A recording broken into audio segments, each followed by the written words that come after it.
Hello everyone, and welcome back to the Laleep tribe. We are here on the beginner island where we are finally starting to get our paws under ourselves when it comes to survival. After so long of scraping along the edges of the beaches, tearing up the ground, digging around for so many roots, and trying very hard to become aquatic creatures without aquatic body, we have finally caved in and we are following the new leadership of the berry-eyed, beautiful male Tatata, which is quite the name for a leader male. I really love those repeating names. They just crack me up for some reason. But let's go ahead and actually change his gemstones into all blue because Tatata is actually going to be the new leader of the Laleep tribe. He was born to Rasi, one of our most prolific females who had several healthy children, and it is his belief that instead of the tribe digging around the beaches and trying unsuccessfully to chase the teeny tiny little fish that are in the water, they should focus on gathering up berries. And his philosophy has actually played out quite excellently because we are finally up to a large amount of food for the tribe. 81 food. We have never had that much food before. In the past few generations, it came very close to seeming like we were going to run out of food entirely. So I'm very happy to report that everybody is still alive, thank goodness, and we are starting to figure out who we are going to be breeding in this new era and what we are going to focus on other than the aquatic traits. I really want to turn our creatures into aquatic creatures at some point in the future, but for now, as long as Tatata is alive and in charge, I think we are going to turn our attention inland and finish exploring the beginner island because that is our traditional move that we do before we get ready to move on to the middle island. And I would really love to see if there's any other new updates like the rivers and the water that they were experimenting with that you could see in the dev updates on Twitter. I would really love to see if there's those little rivers and streams on the next island, and we've never even made it with any of our tribes yet to the hard island.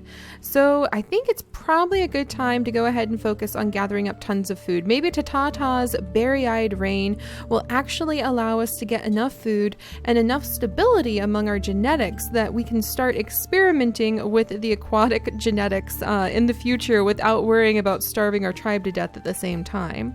So after carefully reviewing all of the creatures that are currently in our tribe, I've come to realize that we have a little bit of a problem. The vast majority of our creatures all have immunity A, and we're starting to get pretty closely related. If you look at our family tree, a ton of our creatures are from Rasi, and she had immunity A doubled up. And I think that's where we made a bit of a mistake. She was one of our best mothers, and she did end up having quite a few amazingly varied children. If you look, each and every one of her children is quite different. Anis, and Anis doesn't have the name Anis. Anis has been renamed to Kona, so I don't know why she keeps showing up. I'll have to report that as a bug. She keeps showing up as Anis in the family tree, even though her name is Kona. So Kona, Kona's probably our most special child we've ever had born. Look at that swimming tail. Look at those spikes. Look at those ears. Oh my gosh. And then we have little Ori, our orange-eyed child. So really, Rossi did provide us with a lot of great insight for our generations, like for our genetics. She was a grab bag mother, and I love those kinds of females that just have babies that look different every single time she gives birth. They're so exciting. But that does mean we have to be very careful moving forward because I didn't realize at the time, and this is a good learning experience, which is why I'm doing this, so hopefully you guys can learn from my mistakes, that having doubled up immunity A gene when we have so few creatures meant that almost guaranteed, in fact that did guarantee that all of her children, unless they got really lucky, if you want to call Kona lucky, unless they got really lucky, every one of her children has the A immunity gene. So now when we need to get ready to breed up for the 5th generation, I'm going to have to be exceptionally careful to try to preserve some of the other genetics that we have and not double up on A immunity. Yes, it doesn't mean, as you can see from Rossi, I mean, she's got double immunity. Who is Kona's father? Let me check. See, and Kona's father even had immunity A, so I don't even know how Kona ended up with B and F. Rossi, do you have something to say about who Kona is really related to? Oh, and this, but Kona, you're not actually born from Rossi. Rossi, don't claim a child that's not yours. No wonder I was so confused. So yes, all of Rossi's children, because of her immunity genes, have immunity A, and now we need to work very, very carefully to make sure we breed in the last of the creatures who don't have immunity A. So Kona is actually going to be one of our mothers. So it comes down to this. Kona is going to be actually one of our main moms, and that's going to be a little bit tricky because she's covered in spikes, but it's going to be very, very important, even though I would argue that she is the absolute most unique. Unique being a strong word, or maybe a very, very not strong enough word for her appearance. She is one of the most unique creatures we've ever bred up, but she is going to go ahead and she's going to be our new mother, one of our new main mothers. We're going to focus on her because of her immunity genes, even though I really don't want to pass on that hemophilia. We will be trying to breed up some of our other females, of course, like Rasisi, for instance. I will probably try breeding her up against somebody with green eyes, or perhaps somebody with recessive violet, and we'll just have to cross our fingers that we don't end up with a bunch of sick babies. But it's kind of that point where you have to start making the difficult decisions. Do you breed the creatures with the immunity genes but possibly pass on things like short sight, no paw, hemophilia? Where's the balance? Where do you decide to preserve the immunity or toss the immunity out the window, end up with a bunch of creatures with doubled up immunity, but possibly escape some of these nastier physical effects like no paw, short sight? I guess people would call spit snout. Okay, Kona is maybe not, she's probably not my first pick for who I would breed, but we're low on the immunity genes. So we're going to focus on Kona breeding up with several of the other males. I'm hoping if we kind of have several of the males take turns being her mate, then hopefully none of them will become too injured, because every single male that mates with Kona will take some damage because of her spikes. And meanwhile, Tatata is going to lead on with his berry lineage. I'm really hoping he'll have a lot of violet-eyed children, but he is going to take as a mate little Kai when she becomes old enough, because she has F and G immunity and he has A and B immunity. So I'm really hoping that their children will be healthy and happy, and honestly, their children will probably be a little bit more I hesitate to say normal, because I don't want to assign things like, oh, we don't want cracker jaw, we don't want spit snout in this tribe, but their children will probably be a little bit less unique and possibly more boring as a result. So there's a balance to everything. So Kai will be Tatata's mate, and Kona is going to take several of the different males as her mate, and we'll have to see what the results are. Oh, and I almost forgot, we do have some very, very heavily pregnant females sitting on the nest right now too. Mamiri is becoming quite old, but hopefully she'll have an interesting child. I almost forgot about our little digger, Cecilia. Oh, our adorable little digger. Isn't she so cute? I actually love the fact that she has double digger paws, and she's got the little black antlers. I think the black antlers and the red antlers are kind of signs of, I would say, attraction. Maybe not like very, very, very attractive signs, but just signs of a healthy creature. Like that's a sign of good health and strength among the tribe, having the black or red antlers. I guess ram horns too. And speaking of ram horns, Ori is finally going to give birth to her first child, so we'll have to see if we can keep the orange eyes in the family or not. And we also have Mimikoi, and she is pregnant once more. She does have the H and B immunity genes, so it's very important to pass on her immunity genetics as well. So let's go ahead and start seeing what the rush of babies is going to be, and then we will continue on with Tatata's plans to continue exploring the island and harvesting up the berries, which does mean fighting off all the bunnies who have been eating our berries too. All right, so we've got some new babies coming in. All right, Ori, let's see what your firstborn looks like. And yes, it's raining. Oh my goodness, and look at that. Ori, you've got somebody who has little fangs. Yes, and look at those genetics, not an A in sight. So G and H immunity. We have orange eye recessive. Oh, we have hemophilia, darn. But he has normal eyes and he has claw at least. So little Neurokier. Oh, that's going to be so hard for me. I want to name him, let's see, Ori, and let's just name him Neuro. I think that's a good name for him, because kind of going with the strong O's from Ori's line, since she has orange eyes. And he does have hemophilia, like I said, but he has the red antlers, which, like I just mentioned, are a sign of good health in this tribe. And he's got poison fangs, which is, oh, look at that attack. And he's got a little bit of fishing because of his claw. Oh, Ori, good job. Good job. We'll try to have you have some more babies before you pass away. Oh, look at her cracker jaw. I swear it's going to take me a little while to get used to that. I think it's amazing though. All right, let me go ahead and, oh, no, bunny. All right, Mimikoi, get it. All right, so we got that bunny. We have another bunny stealing. Oh my gosh, we are just getting surrounded by bunnies. What is this nonsense? Oh, Mimikoi just tried to sit on it. I guess that's one way to try to solve things. I need to get Mimikoi on the nest very soon though, so that she can hopefully have her baby. And then let's come over and see the other baby that we have over here.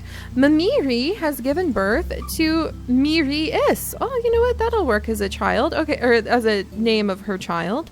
All right, so let's see. We have 3 attack, 1 dig, 1 collecting, 2 swimming, good normal eyesight. All right. And what else do we have? Spit snout. Oh, hemophilia, darn it. But we do have the red antlers, which at least are a physical trait of good health in the Laleep tribe. So that's pretty fun. And she has recessive poison fang, A and F immunity. Good. So we're seeing that F immunity continue on in Mimiri's children. So I think Mamiri can have 1 more child if she can make it to a nest in time. So I think I can have her dart down into this nest and give birth. So we may do that just to see if that's going to be a useful selection of children. So Marius, who was your father again? Let me see. Oh, you count as 4th generation? Interesting. Oh, Dukro was her father. That makes sense. Dukro is becoming the father of the other half of the island. So we kind of have 2 big common ancestors at the moment. We have Dukro, and then we have Rasi. So Rasi and Dukro, thankfully, they kind of are siblings, actually. If you look at it, you can see the family tree is not as branched apart as we probably may wish. But at least we're able to keep some of their genetic lines apart. So Dukro does have immunity H. Have any of his children inherited that? Let's see, Neuro is so attractive. Look at him. Oh my gosh. Neuro. Oh, you're so awesome. Okay, so we'll have to see what Neuro does. But I guess that means we'll have Dukro go ahead and mate once more with Mimiri. Because I think if I make her get towards the nest, let's see. They're gonna have to meet somewhere. She has 2 moves to the nest. I don't know if I can have her have another baby. We may have to let Mimiri's era go ahead and pass. In fact, I think I'll leave Mimiri without having another child because she has short-sighted eyes and she has hemophilia. So 2 children to pass on her lineage is probably enough. So I'll have her focus on berry collecting. And then we will go ahead and have Tatata, who's waiting for his mate to become old enough. We'll have him come over here and gather up some berries too. His sister Rasisi can help gather up berries as well. There we go. So he's really focused on berry collecting over here. And then Kona. So Kona is about to be old enough to have, or she's going to be able to have more children since she needs to be one of our main mothers. So she will take over this nest when Mimiri passes on. And that will keep her near a whole bunch of the males that are kind of helping to explore right now. So hopefully Kona, we'll have to just pick a new male each time and we'll see what kind of babies she has. So that may be fun. I think she's looking forward to a life of motherhood in the nest. She's gonna have some really interesting children. Oh, I love her. She's just so unique looking. All right, so let's continue to explore. Mila over here has H and A immunity, hemophilia, but normal eyesight. You can't usually claim a perfect genetic creature like straight off the bat, it seems. And she's going to, we have enough food, so I think I'm going to send her over here and start pushing our creatures further into Cuckoo. Cuckoo, I probably need to have you mate with somebody soon too. Maybe Kona? Did Cuckoo already have a child with Kona? Let me check. All right, Cuckoo, he did. He had Kai actually, and Kai is really important. So we'll probably have Cuckoo stay right here so that he can stay nearby Kona, and Kona and Cuckoo can have another baby. Since little Kai, she's so cute. Oh, she's so cute. And we'll have her do a little bit of digging so she can dig up a little bit of root there. I don't like the fact she's short-sighted. I think short-sighted eyes are my second, for sure, second least favorite gene, because I don't like this darkness. From the darkness comes death. I don't want death to come upon my tribe. Oh, I have so many short-sighted creatures. We'll work on getting rid of that. Don't worry, guys. All right, so let's see. Can I get Mimikoi? I'm going to have to wait to get her on the nest. And I'm going to get Dukro over here. So maybe he can mate again with Ori, because they had a wonderful child, and I would love to see more of their children. Actually, it was Cuckoo who was Neuro's father. See, I'm so glad we have this family tree. Otherwise, I would be so confused. Yeah, Dukro was the father of Ori's child, little Neuro. Okay, wonderful. Ah, you guys, the family tree is just the best thing ever. I love being able to actually figure out what I'm doing. All right. Wait, do we have 2 Neuros? Oh no! I named them both Neuro? No wonder I was a little confused. See, I knew something was up. So we have this Neuro, and he's Dukro and Mimiri's child. And let's see, what are you good at? Wandering Neuro. Let's see. He has hemophilia. He has got good attack. Well, we're gonna rename Ori's child then to, let's go Oro. There we go. We'll have little Oro. That's better. Neuro, there you go. Your cousin didn't steal your name now. All right, good. And we'll start clearing away some of the grass over there. Oh, look at this. Wow, you guys. Now that we're actually starting to move around, I am really seeing how having the short-sighted eyes, that's a major drawback. So we'll try to breed those out as quickly as we can. All right, and we'll gather up a little bit of food here. We probably do want to make sure we gather up plenty of the food when it's raining so that we don't waste any of the possible berries that we can harvest.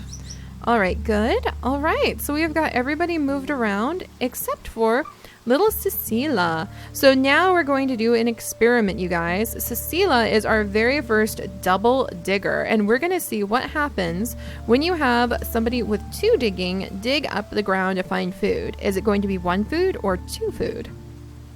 Ah, it's only 1 food. Darn. I was really hoping it would be 2 food. That would have been really fun. All right. Well, she looks really cool, at least. I really like her double digging ability. And let's see. It's interesting because her digging paws don't give her any kind of enhanced attack. So, all right. So let's go ahead and we'll move on. All right. Little Kai is getting a bit older. We have a bunny. All right, get it, Dukrovan. All right, got it before it started attacking our precious berry stalk. And then we'll go ahead and gather up the berries here, clear away some of the grass. And then Tatata would probably insist on collecting up a whole bunch of berries from over here. And when it rains, it's probably a good idea. In fact, I've always done this, so this is kind of a tip that I hope will still be effective for you guys.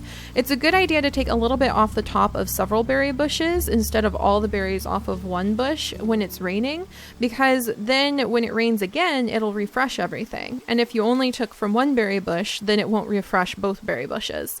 So gather up as much as you can from the berry bushes between rainstorms so that you can make sure that when the rainstorm comes back, you'll have plenty of food.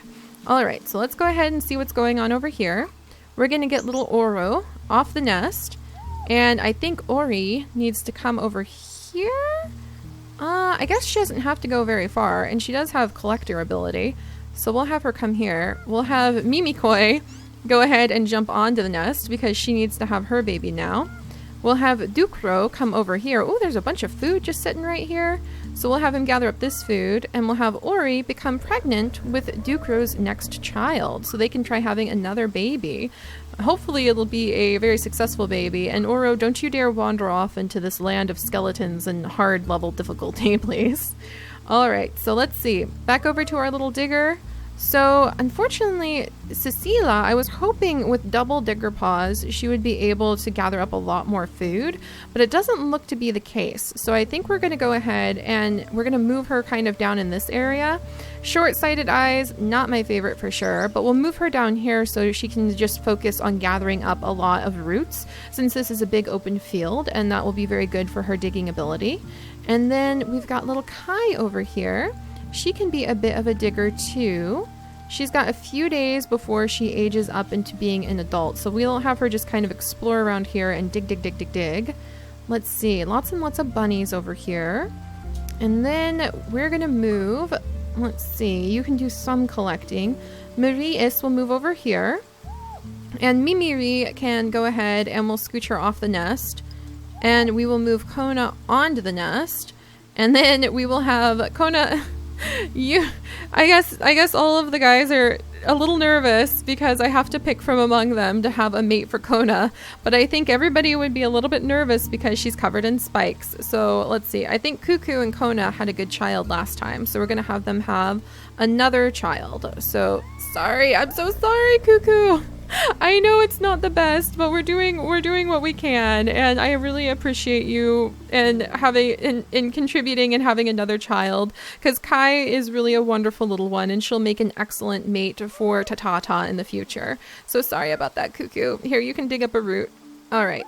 And then Mila is over here doing a bit of exploring, so she's clearing away this ground effectively. Yeah, I don't think we're going to find too many more surprises, so now it may just be focusing on gathering up food. So maybe when we get to 200 food, we'll start picking out the best of our creatures and crossing over to the next island. And maybe we'll focus on trying to breed up our aquatic creatures, or maybe some really good porcupine fighters, on the middle island, so that we've got a little bit of room to sort of settle in for the long haul, since this is supposed to be like your starting jump base. And at least we've managed to get a few interesting genetics mixed in, that's for sure. Oh, I love all of the creatures that you run into. All right, has everybody moved? Let's gather up a little bit more of the berries for the food. And then right back here, little Neuro. And we'll clear away some more grass for him. And he may even clear us a path to this nest, which may be very, very useful in the future. All right, so let's go ahead and see what Mimikoi's last child is going to be. I'm very interested in this.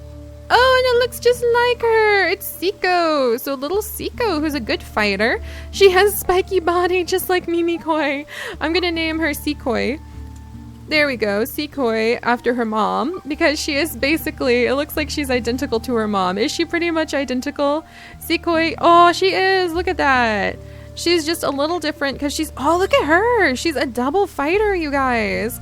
And B and H immunity, thank goodness. So she's got some really wonderful genes to pass on. Those are exactly the genetics that we were trying to pass on from her mother. So she looks just like her mom.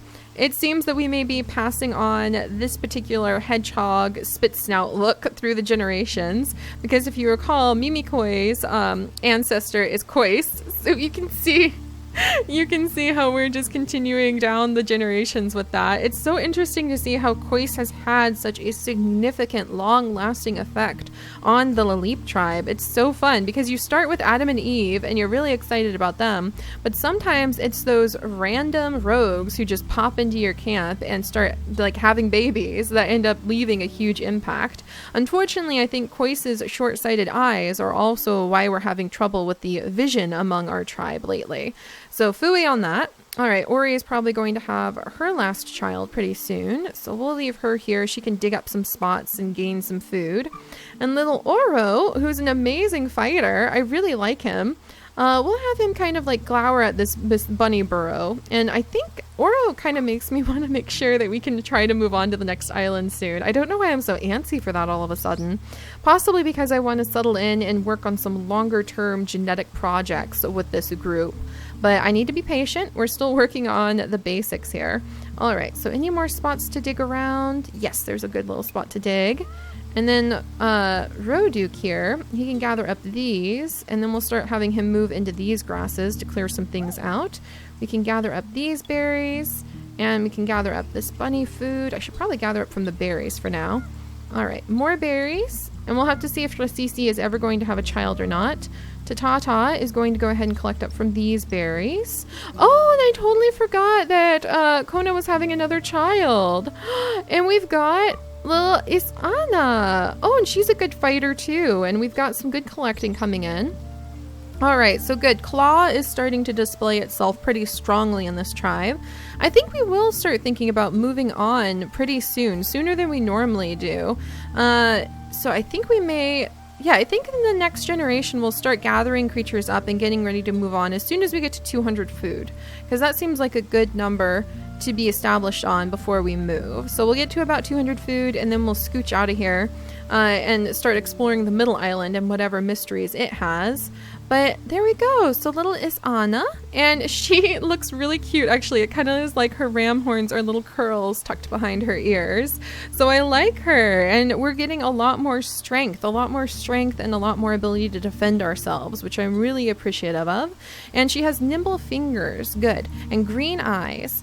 B and G immunity. Thankfully, she has normal blood clotting and normal eyes. Believe it or not, you guys, I am more excited to see normal eyes than caring about if they have spit snout or not. I will accept the swiggly eyes if they can at least see. So that's a good thing.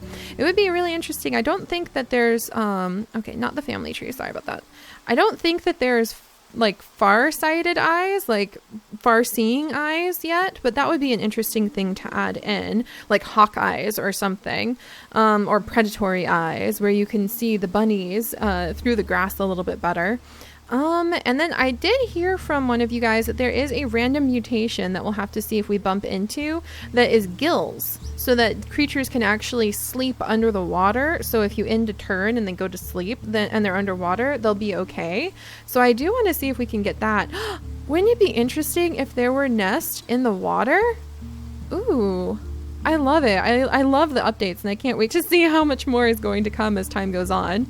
But all right, so Kona has had her child, and it is a nice little one.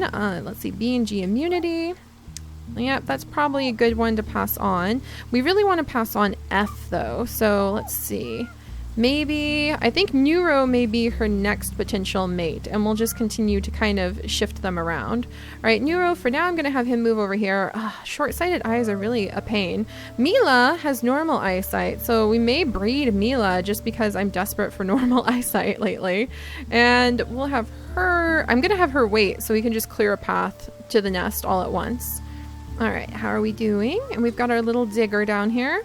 Unfortunately, since Cecilia doesn't have the double digging I was hoping for, it's not quite as exciting to have a double digger paw as I thought, but that's okay. All right, and can I move Sisiko? Oh, look at that. She's going to be such a good little fighter. Yeah, we're getting a good fighting team, so I kind of feel like I want to move them over to the next island soon. But unfortunately, being a good fighter means Sikoi doesn't have the ability to gather up any berries, so that's a bit of a downer. Oh man, Mimikoi. Oh, rest in peace, Mimikoi. I'm going to miss her. All right, and then we'll have little Ducro go ahead and clear away some of the grass over here. Yeah, we're just not clearing the grass very quickly, and we're not exploring this island as quickly as we normally do. So I think we may move on to the next island in the next generation. We'll see what kind of children Tatata and Kai have, and then we'll see about moving them on and just trying to endure whatever we face. I think that's where I want to go with them. All right. Good. And Cuckoo, you can come over now that you've had a couple children. Should I have him have a child? Who should he have a child with if he had another child? Not somebody who has short sight. Does he have normal eyesight? I think we may have him have a child with Mila, even though they do share one genetic together. Just because we may end up, in fact, we'll go ahead and do that. We may end up with a good little genetic offshoot there that will at least have better eyesight. So you never know. Like we mentioned a few episodes ago, sometimes you just want to smash the genetics together with a hammer and see what you have. But I think we will prepare getting ready to move to the next island. That just feels like the right move to me, because then we can make more effective plans on what we really want to focus on genetic-wise. And I think I'm going to take out Claw now, and I'm going to put in normal eyes. That would be a good idea. Yeah, I think if we move to the next island, so I see what resources are available there, we'll have a better idea of what we want to focus on for breeding up in the Lalip tribe. So that sounds like a great idea, but until then, we can enjoy the amazingly confusing random little additions that we have amongst our babies, and I will see you guys next time. Bye-bye!